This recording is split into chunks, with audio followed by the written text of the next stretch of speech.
தனயோகம். குருவுக்கு கேந்திரத்தில் சந்திரன் இருப்பது ஒரு விதமான தனயோகம்.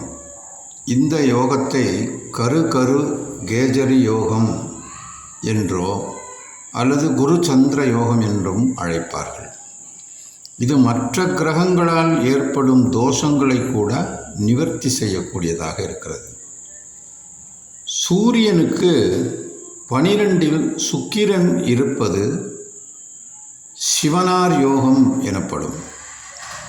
இந்த யோகம் உள்ளவர்கள் பாத்திர வியாபாரம், ஜவுளி வியாபாரம் செய்து பெரும் பொருள் சம்பாதிக்க நேரிடும். இவர்களுடைய ஜாதகத்தின் 10ஆம் இடத்தையும் ஆராய்ந்து இந்த தொழில்தான் செய்வார்கள் என்று கூறலாம்.